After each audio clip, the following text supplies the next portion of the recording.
Managing self-doubt in times of self-destruction may be a daunting task for many people, but the point is, many people simply misunderstand some situations. First of all, self-doubt is always good, at least to a certain extent, but it is always good. When we speak about the self is something that we actually use. After all, when we use things and we don't pay much mind to those, we use them because we don't have any realization. Much like school goes, because school teaches you certain things, but it just drills those things into your head. It just doesn't teach you, right? How to learn. It simply drills things in your head and you have to accept them. Technically, it teaches you how to be compliant. Now, the point is, when you speak about the self, in English, you always call it yourself, right? You don't call it you call it yourself. So, this self is something that you own, right? It is something that we create because we do need a self in order to experience things, in order to, better say, express ourselves, right? And as we say, we express ourselves, right? We express the self. But the self has its own wants and needs, more or less based on the physical, whereas we, what we truly are, which is beyond the self, well, those tendencies are more towards the spiritual, right? Or what would be classified as that which is beyond the physical.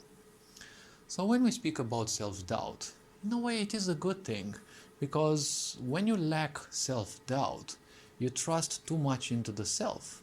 When you trust too much into the self, that is kind of a poison. Because when you trust into the self, remember that when you were born, you literally didn't know anything.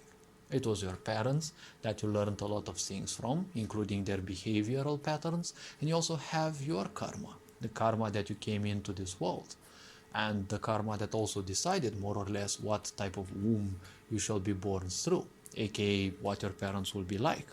And as a child, you also bear the ancestral karma of your parents, because let's not forget, you are born out of their genes, right? You are born out of their genetical code.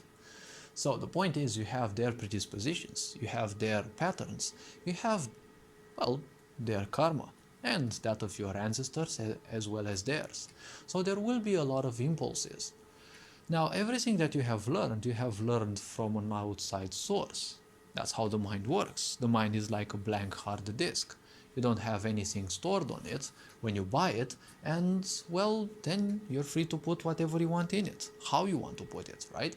The same is with the mind. The mind can be tidier or it can be messier, depending on circumstances and how you have been raised.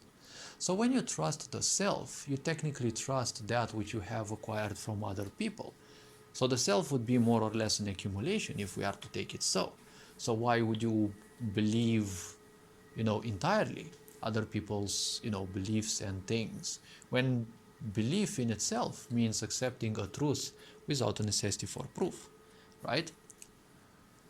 Many people believe that, they suck, they're not good enough, and as such, but those things are nothing else than other people's opinions, right? So I always say, trust your talents, not necessarily the self, right? Trusting yourself too much is a bit narcissistic because you identify with the self. And the self can be shape shifted, right? If you have low self esteem, you will create a self in which you don't have low self esteem, right? And we also call it self esteem, right? Because English is kind of limited when it comes to words regarding the spiritual, right? Manners that are, related to the emotions, to the feelings, right? To the psyche, to, well, things beyond the physical senses.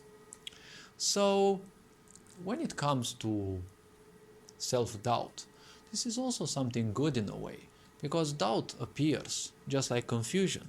It appears when something is no longer serving you, when an idea you thought that was serving you is now suddenly no longer.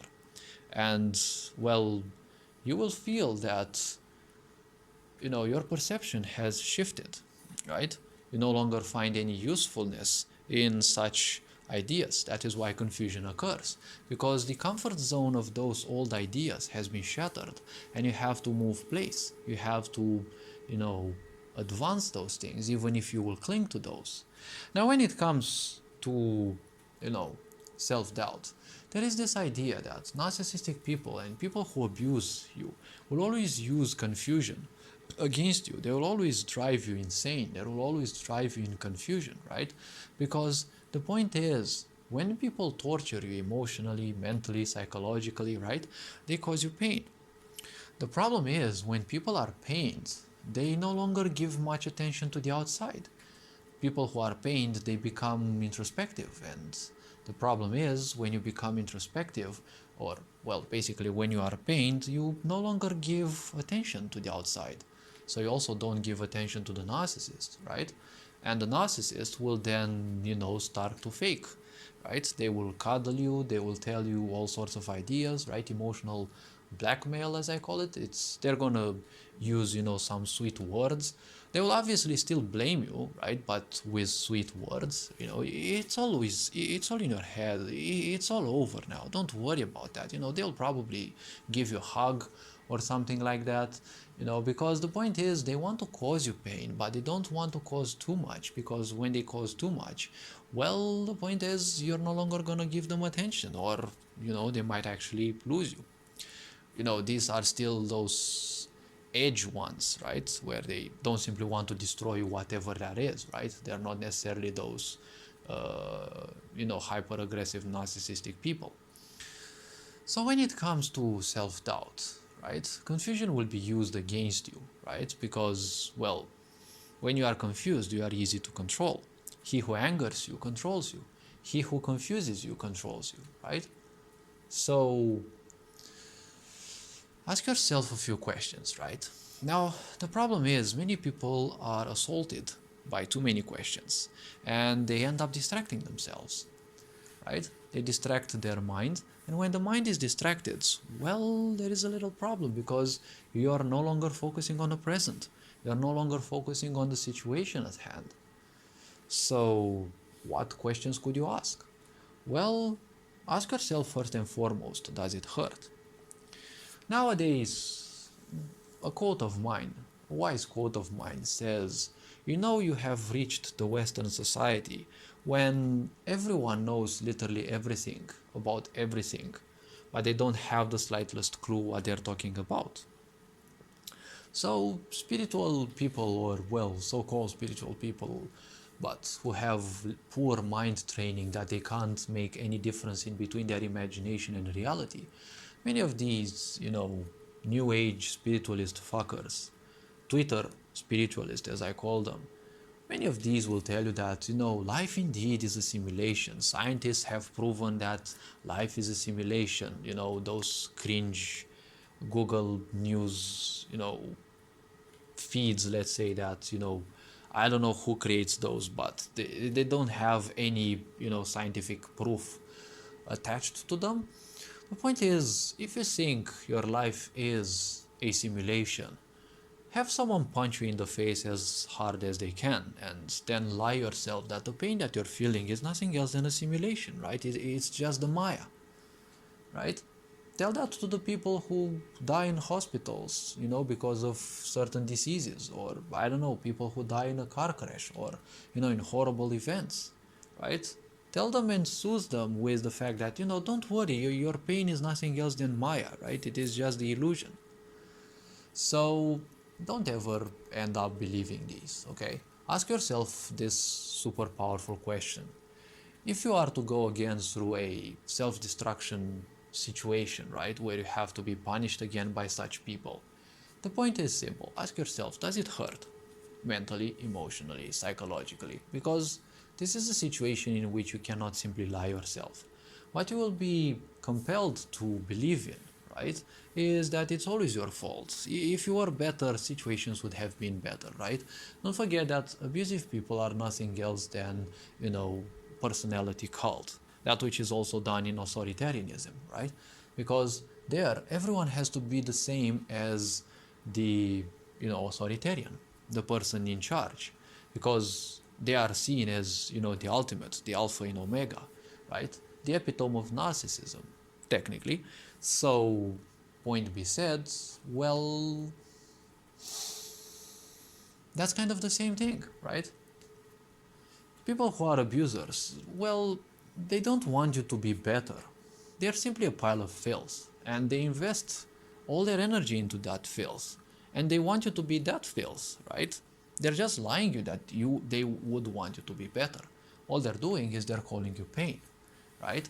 So instead of thinking all sorts of things, like if you were better, trying to support the guilt and shame that you've been programmed to embrace, why not ask yourself, well, does it actually hurt? Does being around this person actually hurt? Does helping them actually hurt, right? Because you can't simply lie yourself in here, right? Because they will cause you pain. That is what, such people do. Toxic people will always cause pain, be it one way or another, emotionally, psychologically, whatever you want to call it. There is some sort of pain and painful repercussion. Then you can ask yourself, or you who you are, depending on how you want to take this meaning, well, ask yourself this. Is it something good that I'm getting out of this? Because ultimately, no one is obliged to do you any good, right? No one is obliged to do you any harm. But at the same time, if someone were empathic, right, they would do at least a minimum good, right? So ask yourself, when was it the last time that this person truly did something good for me, right? Because always see questions that you can't lie yourself with, because abusive people only keep you close to them because they need you. They are a pile of pains that they invest into, and they need more energy to invest into those, because that's how lies work. Every lie that one creates is a death spiral. You need more and more energy to feed it. Because as I've been presenting this, when someone creates thoughts, if they become important, right, very important, they are like a pantheon, right? Just like a pantheon where there are deities in a certain philosophy, in a certain religion, there are deities, and people bow to those deities, right? So it is kind of that same thing, because those people, more or less, they will end up, thanking those gods. Those gods will end up being important, right? That pantheon will become important to that people. And, well, that is the same principle with the mind. When you have created some thoughts that you feel compelled, or, well, whatever, you are giving them a lot of attention and importance, the point is they become like a pantheon. And then you will constantly be reminded that you have to worship that pantheon. That's how lies actually work. Every time you need to create extra layers and extra layers and extra layers to support literally everything, because lies are simply physical, right? They are, well, energy, and energy is physical. Well, compared to matter, it is, well, less perceptive, but you can perceive energy as well, right? If you go to the seaside, for example, and you stay too much at the sun, you may probably not, see the entire spectrum of the light, but you can feel on your skin that it can actually cause you harm. The UV, you're probably not perceiving it, but if you stay, exposed to it too much, you can actually feel its effects, right? If you're sensitive enough and you use certain devices that have, for example, Wi-Fi, if you touch them, you can feel that there is a certain different vibration to those, or let's call it, they have a certain feel, right? Um, it's the same thing with other things that you keep close to them, right? They become a bit imbibed with that. So the point is, every time one creates a lie, they always have to keep it, vibrant. They have to keep lying themselves and suppress any other truth and support those ideas of theirs even more and even more and even more, right? Because every physicality crumbles sooner or later, right? And lies, well, they have also an expiry date, just like literally everything else. So lies will always be used against you, right? Right? So the point is, people will use lies against you because, well, people want control. People want nothing else than attention, because attention is the greatest currency. A currency means technically a current, something flows. But at the same time, there is a wise quote that says, where your attention goes, energy flows. So, people who want your attention, well, ask yourself one thing. Is it only your attention that they want? Is it your help that they want? But at the same time, be egotistical enough to also ask you, do I get something in return?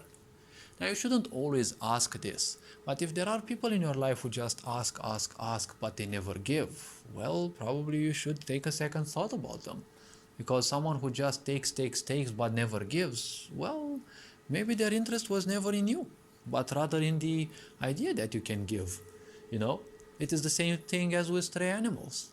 A dog will come to you and, will ask you for food because, it's called instant gratification.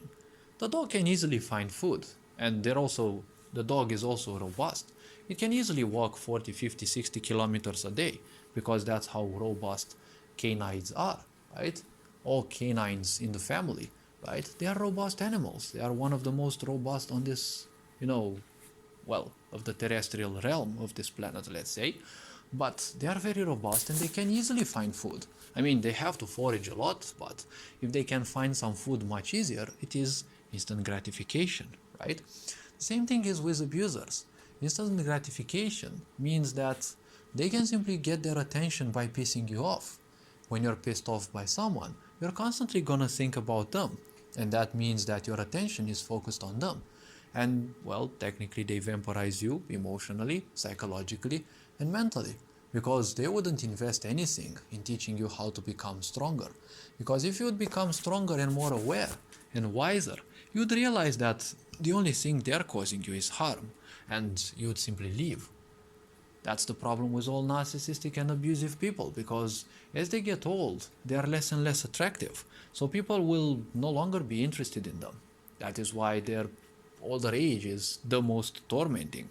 And usually it's also tormenting for anyone who still, chooses to live by them. These people can cause even death through the pains that they deal. So, well, if you still want to live by such people, well, you're far beyond this aspect of, self-doubt.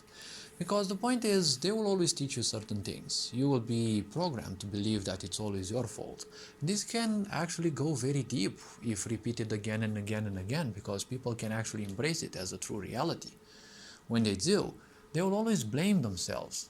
And, well, it's not even their fault, right? They've just been robbed of beautiful moments, and they've been given in return salt in all shapes and flavors. So the point is, ask yourself the right questions. Does it hurt? Does this idea that you're spending time with them, every time you see them, does it hurt? Do they do anything else than just piss you off to control you? Do they do anything else than control you, one way or another? Do they just want you to be compliant and just that? Because once you have such questions, which are direct questions, you don't need to ask them, because most likely you will get them even angrier. The point is, just do everything possible to get the money or whatever means necessary so that you simply leave those people and never get back. Because the problem with these people is, the more you do something, anything, the more you have a tendency to repeat it, because it's comfort zone, right? That is this principle that they have. They induce pain into you, and they want you to enjoy that pain, because when you leave, there is still that impulse that you want to be abused, if not by those people, by any other person, right? This is the sad, unfortunate situation of a lot of younglings in this day, and even adults who have gone through abuse, and, well, even if they no longer have access to those abusers in their life, because probably those may be in jail, hospital, psychiatry wards, or probably even dead, well, they will still seek someone to abuse them, because unfortunately they have grown a dependency on that. They have grown their comfort zone around that, considering that being mistreated is the only reality. Well, point is, they have to realize that things can be much better, and life can be much better. Such influences can be strong, but always remember to ask yourself hard questions. Don't ask silly questions, and don't seek to simply supply their lies with even more lies from you. Because the more you do that, you will stay in the death spiral, right? You'll remain in their game. And their game is all about keeping you distracted from who you are. Because if you'd realize just for a little how much pain they are causing you, well, the point is, you'll simply want to do literally everything. You would do literally everything to escape from them, because the moment you would become aware of the extent of pain they have been causing to you, well, you would simply want to leave and not even look behind. Even if in time there would be still that impulse to, call them back, to be abused again by those, because, well, that was once your comfort zone, right? Always seek help. Never forget this. Even if in this sick society people are compelled to stay separate one from another, always seek help, because that is technically when people wake up. When they realize that whatever they can do, they may realize it alone. But the point is, if you have the right help, well, things can be done much faster. Finding the right help may take time, but when you are ready, help will also come your way. So, well, always make sure to do the internal work. It is always much better than paying attention to people who simply don't serve you. If this pandemic didn't take place, well, most likely we would still have lived in ignorance. All this being said, hopefully this video was introspective enough. You are appreciated. Happy New Year. Take care of yourselves and of you who you are, your loved ones, and well, Ferenjan Board signing out.